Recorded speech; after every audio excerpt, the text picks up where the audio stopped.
Traveling Stories. We are excited today to bring on an awesome guest. I was super excited when he told me he could come on. He is a bishop in the Church of God of Prophecy. He has been a pastor. He has been a youth pastor. He's been on praise teams. Bishop, you've probably done about everything, haven't you? Well, yeah, I'm pretty old, so But, during that time, you're going to experience a few things. So, today we have Bishop Jeff White. As of right now, he is a part of the state staff of the Church of God of Prophecy. He is part of the Palmetto Mission Initiative. That's over leadership development, trying to help train leaders, not just the leaders that we already have, but the leaders coming up in our state. And I'm excited to have him on. And Bishop, we always start off with our testimony because we believe that, as the scripture says, we are overcomers by the blood of the Lamb and the word of our testimony. And so if you don't mind, can you tell me how life was before you met Jesus? I'd love to. My conversion can really be summed up in one word: rescue. And that's what God did for me. He rescued me. I was brought up in a single parent home. My mother raised me and my two sisters, and I grew up without a dad my whole life. I grew up without a dad, and up until I was 12 years old, I thought that my father was the man I was named after. But that wasn't the case. I found out when I was 12 years old that my mother had had an affair, and I was birthed out of that. Yes, and so at that point, I'm like, well, somewhere out there, I have a dad, and I'd like to meet him. And that went on for years and years and years. But God knew that I needed a father. Yes, sir. I needed a heavenly father. Yes, sir. And so what he did for me was he allowed me to get connected with the Pendleton, at that time it was Pendleton, softball team. And I had to go to church twice a week to play on the softball team. No exceptions. You either come or you sit the bench and watch everybody else. And it was during that time that in one of the services that I was forced to attend, that the Lord graciously saved me. And I'm telling you, Brother Bobby, when I got up from that altar, I looked around and everything looked different. Yes. Everything was different. I felt different. I saw the world differently at that point in my life. And I went back home and I told my mom, because my mom had a lot of hang-ups and a lot of issues. God rest her soul. She's passed away. She passed away about 15 years ago. But I said, Mom, I'm so excited. Something great happened. And she said, what happened? Did you meet a girl? I said, no, I got saved. And I began to cry. And my mother, it was a miracle what happened. And this is why I say rescue. We were living in Camden at the time. Yes. My mother uprooted us from Camden and moved to up in the upstate area, up in the Pendleton area, so that I could attend what she called it my church. So she saw how important that was for me to go to my church. And it was a church there at Pendleton, now it's East Clemson, where people loved me. They accepted me. They were like fathers and mothers to me. And so that conversion at that time set me on a path of a life change that was just remarkable. And I like to read this scripture if I could. Yes. It's 1 Corinthians, and it's chapter 1. It says, for you see your calling, brethren, how that not many wise men after the flesh, not many mighty, not many noble are called. But God hath chosen the foolish things of the world to confound the wise. And God hath chosen the weak things of the world to confound the things which are mighty. And base things of the world and things which are despised hath God chosen, yea, and the things which are not, to bring naught the things that are, that no flesh should glory in his presence, but of him are ye in Christ Jesus, who of God is made unto us wisdom and righteousness and sanctification and redemption, that according as it is written, he that glorieth, let him glory in the Lord.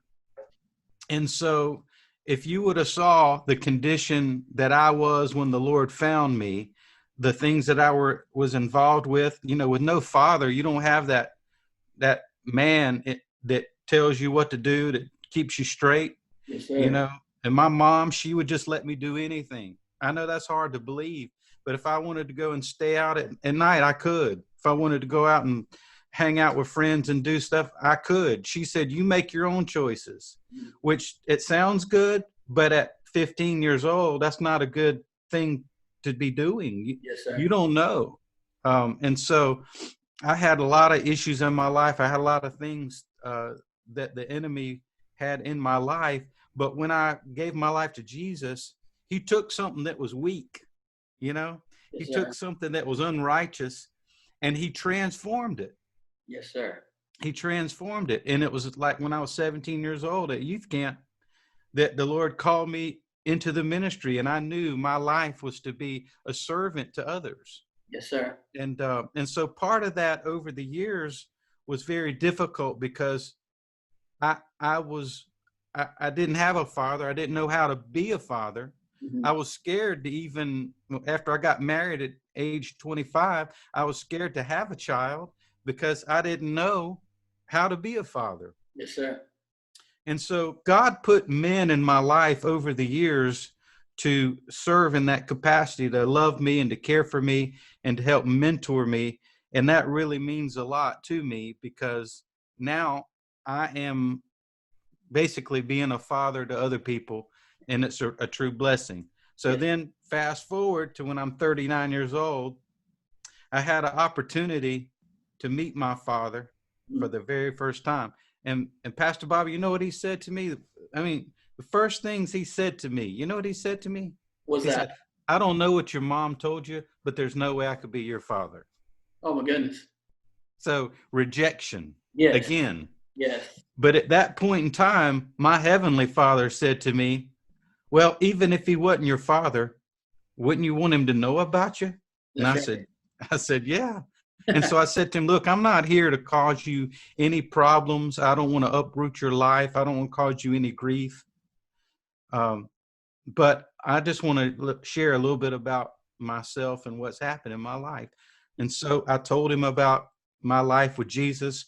I told him about going to college, Tomlinson College, Clemson University, told him about getting married. I told him about the positions that God had allowed me to fill and be a pastor. Mm-hmm. And I showed him, I said, and this is my daughter and my wife. And I showed him the picture. Yes. And he stared at it what seemed like a minute because his wife could not have kids. Mm. So this is perhaps his only granddaughter Yes. that he's looking at. Yes. So at the end of that time we had together, he told me, he said, well, even if you weren't if you had been my son, I'd be proud of you. So one of the things that I look back over my life and in my conversion is that the Lord, every step of the way, has had this rescue in a part of who I am. Yes. Because in the ministry, you never know who you're going to meet. That's right. Being a youth pastor, being a pastor, you don't know who you're going to meet. And they look at you and they see this finished, quote, finished product, they think. They see a bishop or they see somebody with a suit on. And, and we form opinions about that person, not bad opinions, but we think, well, he's probably raised in the church and, he probably had a good mom and dad and everything. But my mother was an alcoholic, I saw men come in and out our house and it was something that really disturbed me, Yes. And so when the Lord rescued me, the Lord took all of that past, every bit of it, and he has allowed that to be part of my story so I can put my arm around a young person and say, hey, man, I know God's got a plan for your life. That's right. If he took me, he'll certainly take you. That's right. That's And right. so my life has been rescued. That is what God has done for me. So I'm so thankful for it, and I want to use my testimony in the life that God has transformed. I Yes. want to use it in any way possible to help somebody else. And it's amazing that you said that. I think about it. Something small as a softball, baseball team Hmm. got you rooted into a place where the gospel could be presented to you. Exactly. And and it grew you to where you are now, because on that baseball team there was probably men on that baseball team that helped Hmm. fill those gaps, stand in those gaps of those times. Sure. And a lot of times I think as pastors, as church leaders, we think uh, baseball, softball, but I know a lot of pastors that came out of softball leagues because that's how they got them to church. Those events, those Hmm. things that we don't think God can use them and bring you out of those things. Hmm. And because of that, you are the man that you are today, because of those people that begin to minister to you, to begin to mentor to you. And again, as you said, you can use those abilities now, because we look at people, as you say, and by their looks, we begin to judge them, or and like you said, not in a bad way, but as you said, he's a Hmm. pastor. Oh, he's holy. Hmm. He ain't been through nothing. Right. That's you right. know, but with that being said, because of the relationship value you got in your youth between men and pastors and leaders, you're able to continue that relationship now. Would you say that's one of the most important parts as being a leader of a church, or is the relationship part? I know the spirit and being, led by the spirit, but on a personal note, Hmm. we have to be relational, correct? Oh, I've said this many times, Pastor Bobby. If being in the ministry and doing ministry, if I can't be relational doing it, I don't want to have any part of it. I I got mean, if I've got to be separated from the flock, if I've got to be set apart from them in a way where I can't be with them or actually have a relationship, an honest relationship with them, I don't want to have any part of that, because that's not who I am. That's right. That's not who I am. I love being with people. That's why this COVID situation has been very difficult for me, because I like being with people. I like hanging out with people. That's how I'm wired. Yes, But we're all wired differently. definitely, definitely. And so I've learned now that I can't put my brother down or my sister down if they're more inward. Yes, yes, They have strengths as well, but relationship is definitely part of the ministry, and I believe that that's how God works. And let me tell you something else about that softball team and the relationships formed there. Um, my coach, he was very strict. Now, yes. he was strict with those rules. If he was wishy-washy, I would not have had respect for him, That's right. and that might have made a difference in whether I would have given my life to Jesus or not. That's right. So relationships sometimes are tough. That's right. Relationships, but if you love somebody and if they know you love them, then you can have permission to say what you need to say in their life. That's right. And I think that's the important part. We build the relationship so that we can have credibility with Yes. the person when we go to minister to them.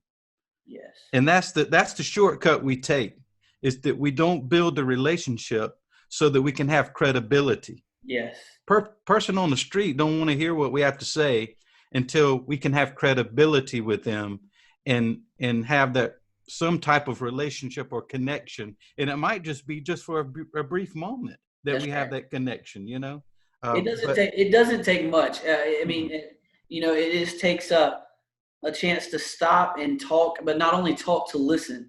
mhm, Because as right, leaders, a lot of times we want to talk, mhm, but mhm, sometimes we have to just listen right, and listen to the needs of the people that are around us. And I think about how, you said, and I've heard this before, people don't care to know what you know until they know that you care. mhm, And when you begin to show that you care, then they begin to listen, and you can not only call out the good, but sometimes you can call out the bad. Mm-hmm. And that's what a mentor, a leader does. And now I remember I heard you say during your testimony, it was at camp that you felt a calling in the ministry. Mm-hmm. Camp Agape, correct? That's right. And Mm-hmm. I've talked to many, many leaders in our church, in our denomination, that from our state, that says that's where I got my calling at, was Mm-hmm. at camp. And do you remember, after you felt that calling, how did you begin to pursue that calling? Well, the first thing I did is I expressed that when I got home. Yes. I mean, I let people know that I felt like God called me to speak, called me to preach. That's what we used to call it back then, called me to preach, but it was really a call into ministry, Yes. A dedication to ministry. So, because there's so much more to it than preaching, as you know.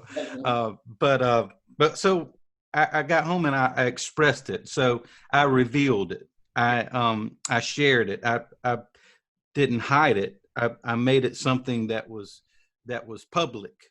So I think it's important, because the enemy will try to steal that from us. When we have that daybreak moment, we have to express that, and we have to make it public with other people. So I went back and I told my church, and so what they did was there were opportunities, small opportunities to begin to share and to begin to walk in that.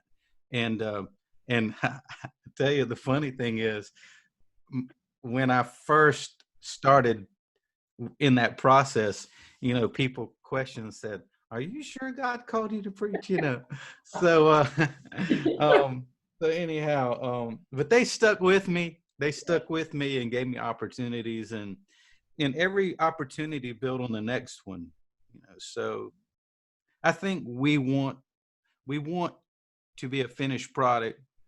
As soon as we feel that calling, we see other people and we want to be like them, and we expect to be like them, but it just takes a process to get there. That's correct. That's correct. And it also takes leaders to be open to say, hey, this young person has a calling. Let's pour into those. Mm-hmm. Mm-hmm. We can't be to a point. I know Brother Suggs, and when we expressed to get involved, we want to be involved, and change the world. That was our mindset, was we're going to change the world. But he would allow some of the small stuff, allow us to be a part of some of the small stuff, and I guess to see how serious we took those small things to give more influence, I guess. And as leaders, and especially I've learned this over the 7 years that I've been pastor, the 10 years I was youth pastor. I learned that we've got to be able to step back and allow some people to go into those ministries. Mm-hmm. Now, do we let them completely go? No, but we're there with them and guiding them. Am I correct? Mm-hmm. I think we have an issue a lot of times where we say, oh, they're too young, or they're too, they hadn't been here long enough, or things like that. But we can also douse a fire with that. They might have that fire inside of them, coming from camp, or coming from a conference, or coming from just getting saved, and they're ready to go. And a lot of times we're like, well, just hold up. You hadn't been here 6 months. You're only 16, 17. And I believe we can put water on that fire to a point where even that fire can go out. Am I correct? That's right. That's right. The way I look at it is, and some may agree with this and some may not agree with this, but serving is a principle of Jesus. Right. As a matter of fact, serving is now another core value in the Church of God of Prophecy. That was just revealed Saturday. Yes. That we have a new core value, and that's service. That's right. And that's what Jesus came to do. He came to serve. He came to serve us. And so I believe everybody walking this earth, when they serve someone else, they're more like Jesus. That's right. Because selfishness, which is the opposite of that, comes very natural to us. Yes. Right? Yes. So service is a characteristic of Jesus Christ. So what I like to see and how I like to operate is anybody that wants to serve, there is a place for them to serve with this thought in mind. That's part of God's discipleship process. That's right. To take them to where they are supposed to be. Now, even the person that's not a Christian, if they want to serve, I think there's places for them. Like if they want to help put out chairs, or if they want to help put stuff together when you have a big event, there are people that want to be involved. And if they have to be a member of the church to do all these things, then I think what we're doing is we're squelching, or we're putting down that discipleship drawing of God, of Jesus Christ, that wants to draw them closer to him and closer to one another and closer to giving their life to Jesus Christ. So being open to find places for folks, because I look at it as a ladder, Pastor Bobby. That ladder is the ladder of service. That's right. All right. The higher you climb that ladder, the more responsibility that you have, correct? Correct. And then with that, faithfulness and your commitment to Christ and other people and the church, all that has to intensify as you go up that ladder. That's correct. So is somebody, when they first get called to preach, are they ready to preach on Sunday morning that very next Sunday? Probably not. Probably not. And you know what? There may have been folks that let them do that, and then they may have gotten so discouraged, or maybe they didn't value this opportunity. That's right. You see? That's right. So I think what happens is that we have a process, we have a schedule we take people through, and we let them know, you be faithful in this, then this opportunity will come. This opportunity will come. And you know what? Everything you do, each step, as you climb that ladder, you're able to now be successful in what God's calling you to do. That's right. But don't be discouraged if you don't get the opportunity right away. Because I've had that happen, even in my life, younger, you're like, well, when am I going to get an opportunity to do that? Well, when I'm ready for it. That's right. When I'm ready for it. That's right. So that's the way I look at it. And, we all have our different views on that kind of thing, but that's just what I've done in the past. Yes. Now, I know you've been a pastor. If I'm not mistaken, I know you pastored the Clinton Church, Park Church. Right. Is there anywhere else that you were a senior pastor? No, those were the two places I was a senior pastor. Mm-hmm. I was an executive pastor at a church. Yes. And I've served as, youth and worship leader and over media. So the Lord kind of took me on a little journey there to get me some exposure. That's probably my second favorite word. Rescue is number one, and exposure is another one.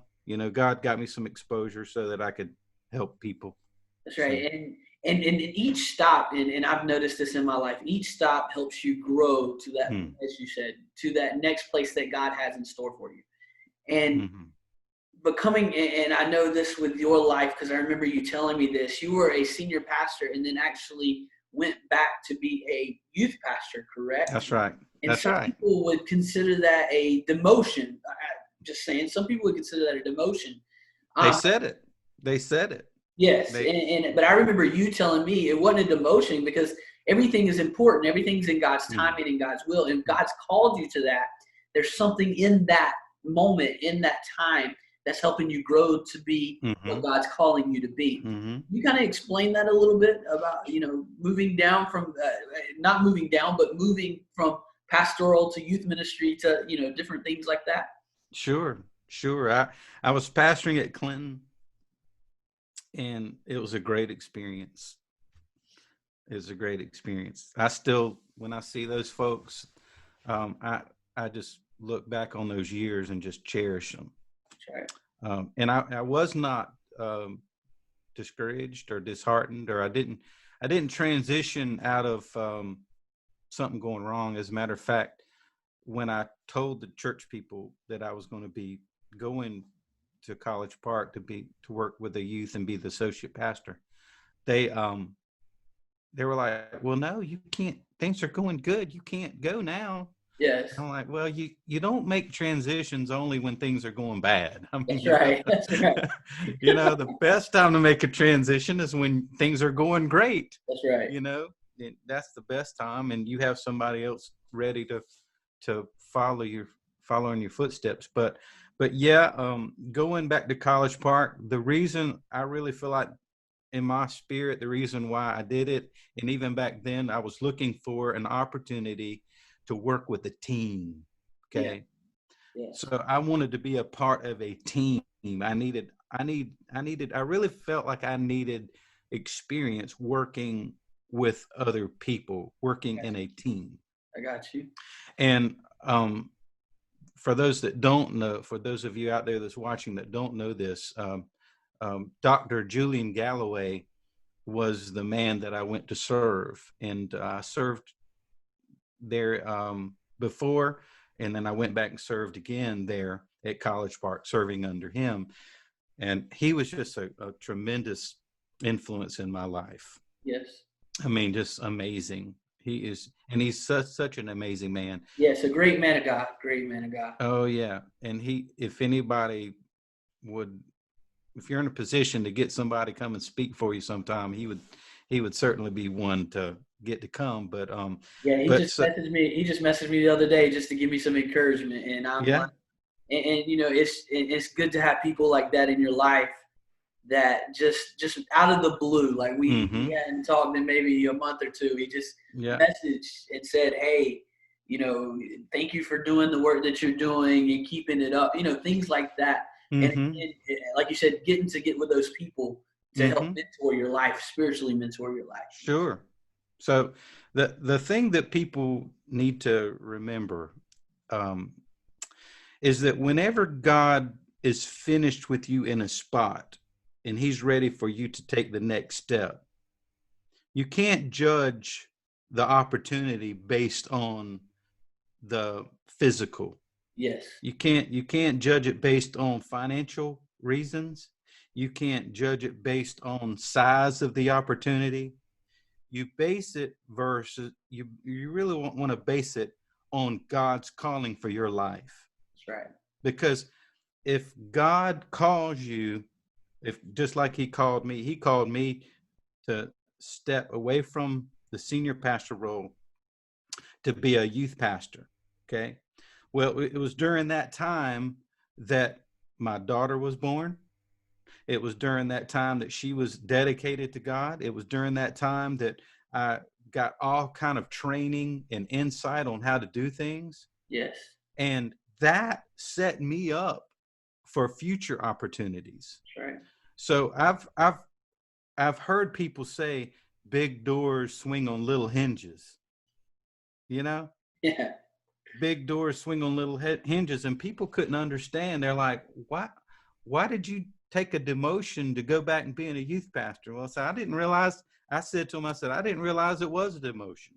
I didn't realize that because, I mean, I've had people tell me when they looked at the situation, they said, Jeff, you were pastoring more young people than what some people had in their church. Yes. So I learned a lot at that time, and that's what God wanted for me.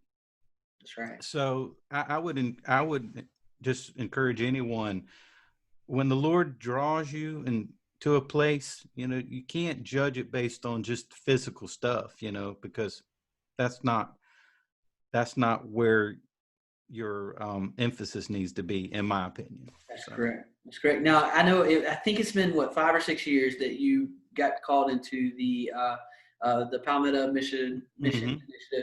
It's leadership development for our state. That's right. And I will say, as a pastor of this state, I thank you for that, because for so long I felt like that we got to a point of complacency that said, hey, we'll learn on our own, but now we're pouring into others. And I'm super excited, that we've had events, we've had equip events, we've had there's book studies that have been out, and as a matter of fact, I think we even if I remember from the pastor's retreat, there's actually online classes now, correct? Is that still That's going right. on?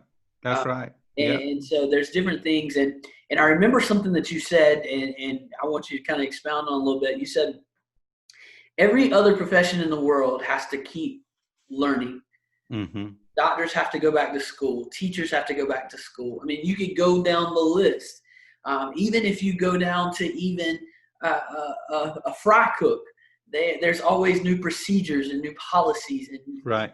being put in, and they're constantly learning. Mm-hmm. Why do you think as pastors, a lot of times we think, oh, this is it. This is, we're on that spot where we don't grow any farther, or we say, okay, we'll grow, but we'll grow independently, not Mm-hmm. through educational opportunities. And also, what came on your heart to pursue this position? Well, I don't know, pursue this position, but to step into this position. I know you were probably asked to be in this position, but to step into this position. Yeah, like you said, every profession, every job that you hold where you have a license, okay? Yes. If you have a job that requires a license to do that job, there is continuing education associated with it. That's right. Okay? Except for one. And that was being a pastor. That's correct. Now, let me back up a little bit. Does that mean that for all those years that we weren't learning, we weren't growing, we weren't getting degrees, and we weren't doing more for ourselves? No, that's not what it means at all. But an organization oversees and monitors and has a level of accountability for all those other professions. Okay. So in my heart and in my spirit, and when I talked with Bishop McLaughlin and we talked about this, we were like, well, that's the way it needs to be for ministry as well. Because before we got licensed, we had to go through that process. We had to go to foundations courses, and we had to be accountable to our pastor or district presbyter or whatever. We had to be accountable. And I know as pastors, we know we must be accountable. And we are accountable. We give monthly reports. We tithe. We are accountable to our local church. We are accountable to each other as friends and those type of things. But there wasn't a organized process that we could offer and encourage people to get continuing education. That's correct. But there is now. Yes. There is now. And so all this came from something I feel like the Lord anointed me to do years ago, and that was to be a leader and to train people and to speak into people's lives and encourage people. Because I'm not the guy that's going to say, look, all y'all, I mean, you don't know nothing, you need me to come in there and train you. I mean, that's not who I am. I like to come alongside somebody and say, look, man, I'm here to help you. What can I do to help? And so that's really what the Lord put on my heart for years and years and years. And so we would do some things at College Park, and we'd have some events and invite people to come and make it free. And during those times, sometimes I saw maybe a resistance or for whatever reason to it. And then also saw from my standpoint, my time, I didn't have the capacity to do all that I wanted to do while I was pastoring. And it wasn't really fair to the church in my situation. Yeah. I didn't think I could have dual allegiances and do it really well. Yes. Now, some people can. Yes. Some people can travel and they have staff. They've developed a staff. They have church resources enough that it wasn't dependent on them as much during the week. I wasn't there yet. Yes. we had a staff. We had a great staff, but I never got the release because people would ask me, when are you going to start doing this? When are you going to, because they could see some of these things operating in me. And I said, well, I just haven't got the release yet. Well, then when the Lord released me, he released me. He released me from the church, and he released me into this new ministry. And Pastor Bobby, I had no guarantee of any kind of financial situation after I stepped away from College Park. It was a very difficult time for me because I was wondering, am I going to need to get a job so that I could support this new ministry that I really feel like I need to do? But the Lord said to me, he said, are you going to do it or not? That's just basically what he said. Right. Are you going to do it or not? You're trying to figure this stuff out. Are you going to do it or not? And finally, I just broke down and said, yes, I'll do it. I want to do it. I wanted to do it anyhow, but it was the details. When when you're a father and when you're a husband and you got financial responsibilities, you want to make sure you do the right thing. So I'm not saying, I shouldn't have been that way, but that was just my little walk with God I had to go through to get his direction and to get his peace that he was going to take care of me. And so whenever that decision was finally made, I met with the state finance committee, and we had some discussion about some things, and a position opened up for me to go around the state and to serve our churches and to assist Brother McLaughlin in the office there and to represent him. And so, I've been doing that 5 years now. We did it on a 1 year trial basis. Yeah. So here we are 5 years later. Thank God, But about 3 years ago, I was appointed as the executive director of leadership development for the state. And so we took the Palmetto Mission Initiative and that position, and we merged those together so that we could reflect what the international office is doing. So that's kind of how all that happened, and I'm glad to get the opportunity to do that. Yes, and I know you've came to our church a couple times. I know we did an outreach seminar. I know you've done greeting seminars. You've done worship seminars. Right. All the way down the list from walking. Everything but women's ministries, I think. Everything but women's ministries, I think. Yes. Oh, and we're excited.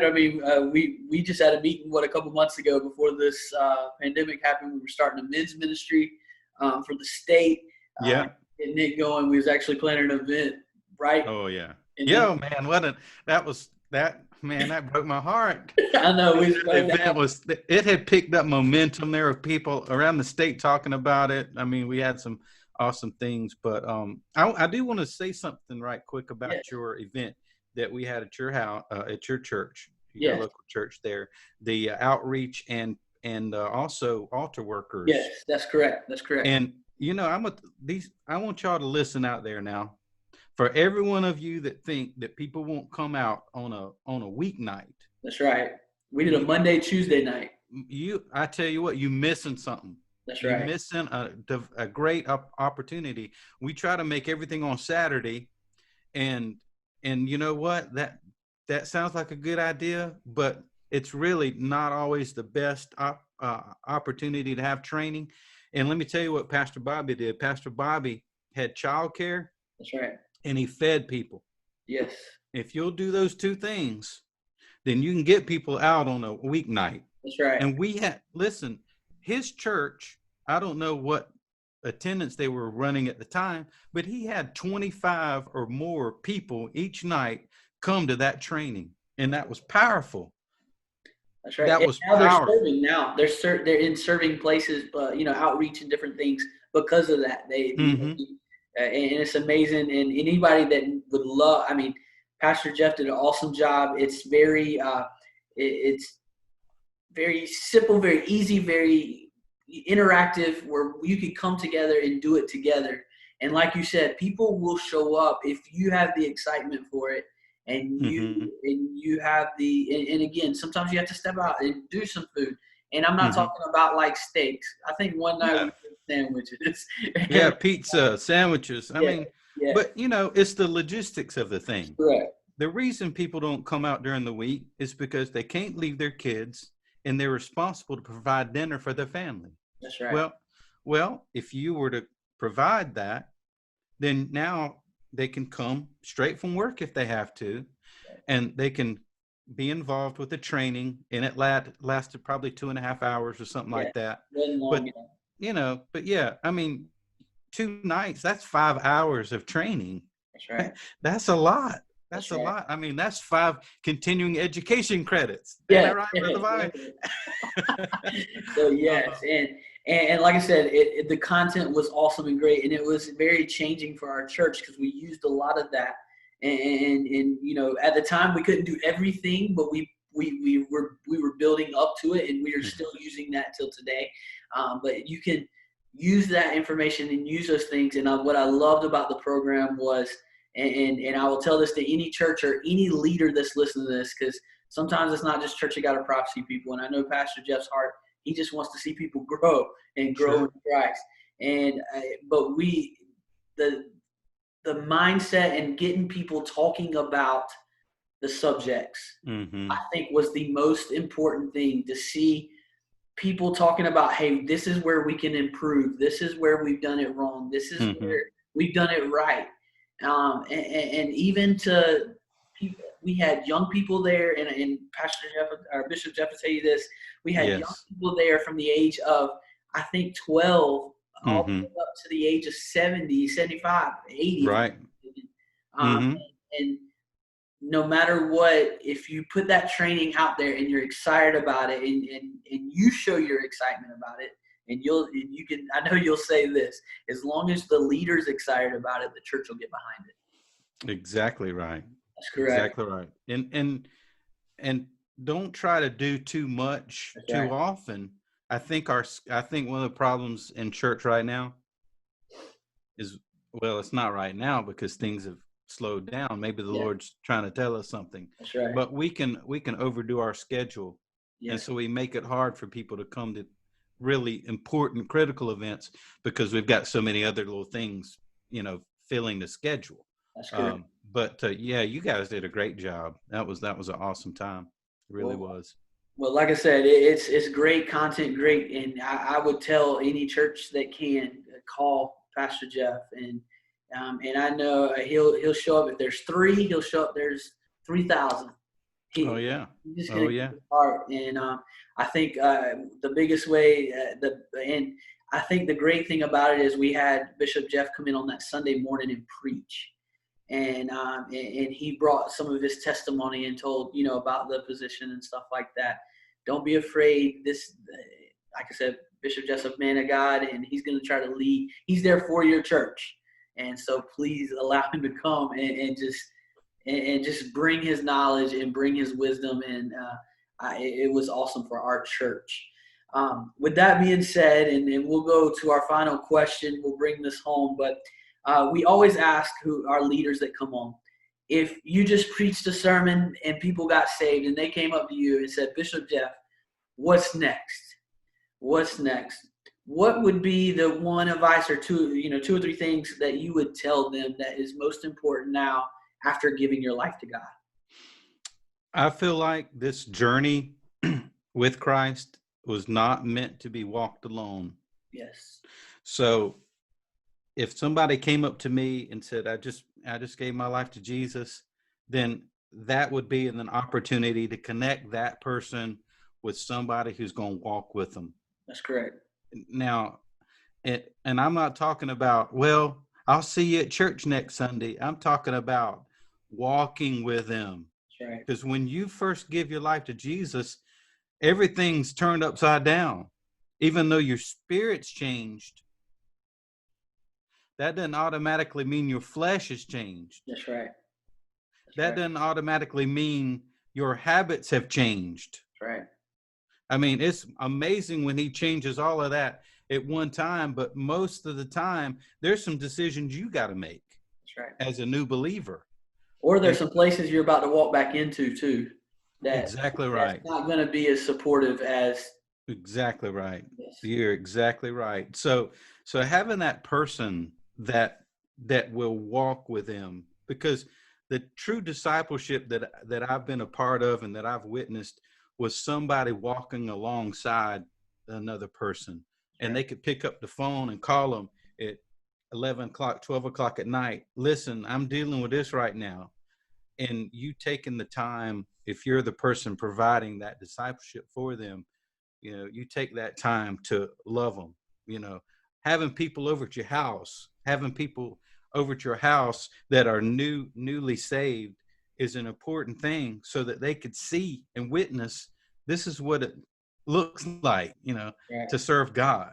And Right. so definitely that would be one of the biggest things, is to have that person that they could walk with. And then two, just find out, I like to find out, what are they interested in? What are their gifts? What are some things? Because the longer it goes and they don't get involved, the less chance that they'll stick with it. That's right. So getting involved with the local church is so important to me, because that's what changed my life. That's right. We're getting right back to my testimony. Yes. That's what changed my life. I had somebody involved with me that walked alongside with me every step of the way that I could talk to. And then I had a local church that I could get involved in, and I could serve and I could help. And that made me feel like I was a part of that local body. And of course, having some type of uh, biblical studies, I mean, that goes without saying. Prayer, that all those things, that goes without saying. But if we could, the practical things of having somebody that we could connect with, or connect them with, and somebody, a local church that will allow them to serve and be involved. I think those are huge. I really do. That's right. And I love it how you brought it back to your story, and I'll bring it back to my story. If it hadn't been for those people that came along beside me and, Mm-hmm. and said, "Hey, let's get involved. Let's do this. Let's," even when I failed, sometimes they Mm-hmm. were still there to say, Right. "Hey, you might have failed at this, but let's go and do this. This is why Mm-hmm. you fell, but let's go and do this." And I think when we get involved like that, that's when lives begin to change, Mm-hmm. not just at that moment, but that encounters happen. So now the life begins to grow. Mm-hmm. Because Mm-hmm. I think about how many times we've had people, our kids, go to camp and give their life to God, and then they come back to the local church, and then we're like, "Oh, that's great," and then we don't get them involved. And how many of Mm-hmm. those kids are still in the ministry, or Mm-hmm. or go to a conference, or and so we have to get people involved. Mm-hmm. Have to get people involved. But the only way we can get people involved is if we get to know them, as you said, have a relationship with them, and find out their interests. Find out. Mm-hmm. I heard a pastor one time say, a guy got saved. He found out he was a huge football fan, huge Clemson fan. And so he said, "Well, I know you're saved now because you're a Clemson fan." I'm just kidding. No. But he said, so what he did is he began to say, we can do this, we can do this. And so they would have their small groups during halftime of a Clemson game. And so they would spend time watching the game together. At halftime, they'd have their small group, and then they would finish by watching the game together. And, just little things like that, as you said, getting involved, getting to know them can change a person's life forever. Worked for me. Yes. Worked for me. And Sure so, did. so I want to thank you so much, Bishop, for joining us. Thank you for telling your traveling story with us, especially now because you travel all over the state. So you got a traveling story. So, but thank you so Pastor much. Bobby, thank you. Thank you for doing this, and thank you for welcoming me onto your podcast, or your Yes. what is this called? It's a video cast / podcast. So Okay, that's what we're okay, calling it. I don't know if okay. video cast is a word, but we're making it up. Well, you might come up with a new word I that. know. It Yeah, might be in the dictionary before we know it, right? that's right. But I'm honored. I really am, and I really think highly of you, and what you're doing, and leadership role that you're taking on in this state, and just be an example. And you're doing a great thing, and thank you for that. And we just appreciate you, man. Well, we thank you. We thank you for being a part of our denomination, but we thank you for being a friend. And you're like family to Restoration Chapel, and you're like family to me. I know that. But I want to say thank you so much for joining us. And thank you for everybody that's watching and listening to this. We love each and every one of you. You might go to your church and see Bishop just show up one Sunday. He did that at our church. He just showed up one Sunday.